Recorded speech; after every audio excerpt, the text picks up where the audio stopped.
Nakabakasyon ngayon si Jusawa ko sa work, kaya siya yung naghahatid kay Sab sa umaga para makatulog pa ako ng mas mahaba. May exam kami ngayon, kaya gagaling ako mag-makeup para ganahan ako sumagot at nang tumaas ang grade ko. Charing! So dumaan muna ako ng Starbucks para bumili ng kape. Nang magising-gising naman ako sa katotohanan. Mas masarap mag-emote sa kotse habang nagdadrive kapag may iniinom. Andito na ako sa school. Ito nga palang aking outfit. Ayan, may mga magagalit na naman dyan. Today nga pala kakabitan ko yung classmate ko ng false lashes, yung parang extension. Gusto kong inaayusan yung ibang tao or mini-makeupan sila kasi gusto ko nabubus yung self-confidence nila, parang ako. At saka para na rin may kasama kong Arjud. So ayun na nga, maaga ko natapos yung exam namin kasi nga super review ako sa bahay. Dapat ang out namin ay 11:50 pero 11:10 pa lang tapos na ako. Maaga pa naman, so gusto ko sana mag-ikot-ikot sa campus. Kaso nakakatakot tong elevator, parang lagusan, papunta sa kung saang mundo. So tara, ipapasyal ko muna kayo dito sa school. May mga klase yung mga kaibigan ko, kaya mag-isa ko muna. Si Bruno naman nag-e-exam pa, kaya solo flight muna. Ito nga pala pinapasukan ko ay community college. So kung gusto mong makamura habang nasisimula ka pa lang, maganda mag-start dito kasi sobrang mahal sa university. So gusto ko talaga dito kasi ang tahimik lang, tapos ang dami ding Asian, madami ding mga Pinoy, kaso minsan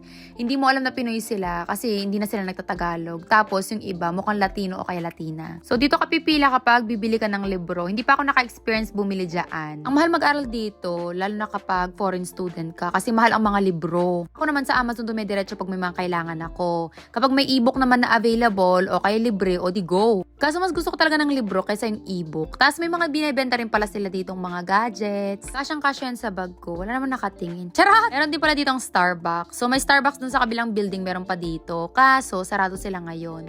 And then, eto yung cafeteria. Dito ka bibili ng pagkain. Wala silang mga salad ngayon. Yung mga presyo ng pagkain dito, pang estudyante talaga, siguro mga nasa $6, $7, ganun. Yung last sem, wala naman silang ganyan-ganyan. Siguro kasi maraming estudyante ngayon, kaya naglagay na sila mga ganyan. Nung hindi pa ako nag-aaral, like kung ini-imagine, ano kaya itsura ng mga cafeteria sa college? Ganto pala. Pero iba siguro pag university, no? Medyo mas malaki. Siguro medyo mga pandugong bughaw, no? Yung mga gold yung upuan, ganyan. Charing. Una kong pasok dito, medyo naloka ako. Kasi mga bakla, yung pinapasukan ko nun sa Pilipinas, maliit lang na college. Siguro mga 3 or 4 na building.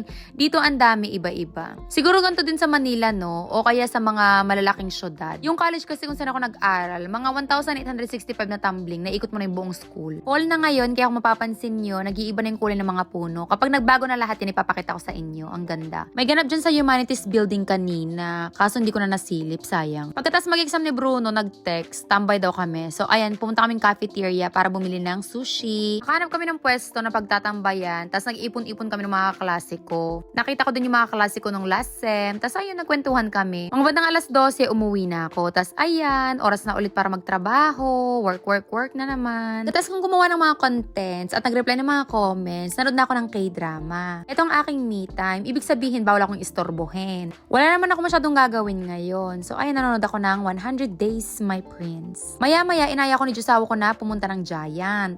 Enter your chariot, my queen. Balat. Siyempre, inuto-uto na naman ako ng Jusawa ko. Actually, inutusan ko siya pagbuksan ako ng pinto. Sabi ko, dati naman ginagawa mo yan. Ngayon, nakuha mo lang gusto mo. Charot! Kapag nag-grocery kami, lagi nagdadala ng eco bag. Lahat siguro ng ka-close ko, alam na may sakit akong ganyan. Yung ang hilig kong pumisil-pisil. Dito sa US, kapag October na, ayan, usong-uso na ang pumpkin. So, kinakarve nila yan o kaya niluluto. Kami naman ni Jusawa, gusto namin bumibili sa mga farm para maraming pagpipilian.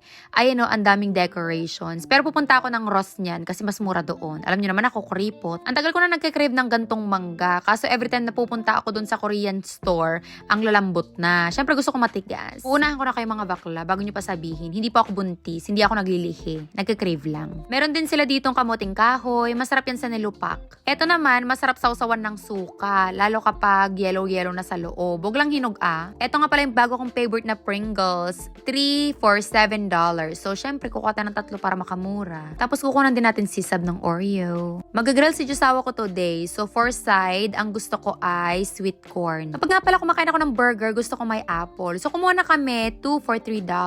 Nung unang dating ko dito sa Jamaica, naloka kami. Ang daming klase ng gata sa ating Bear Brand carry na. Dito, oh my God, ang daming choices. May oat milk, may almond milk, may fat-free. Ang dami. Meron din pala sila ditong self-checkout. Ibig sabihin, ikaw mag-i-scan at magbabag ng mga gamit mo. Alam ko iniisip nyo, hindi pwede kasi marami nang nahuli. Chareng! Gusto ko nag-grocery pagkasama sa Jusawa ko kasi wala akong ginagawa. Ito lang, patayo-tayo, pa-video-video, nagmamaganda.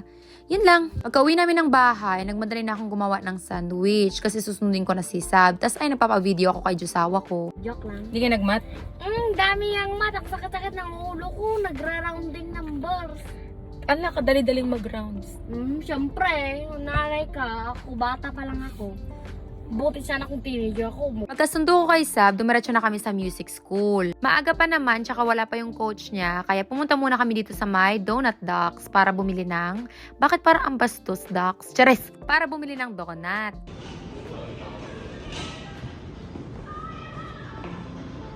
Ay, wow. Dilitan ba yun? Ano? Tata.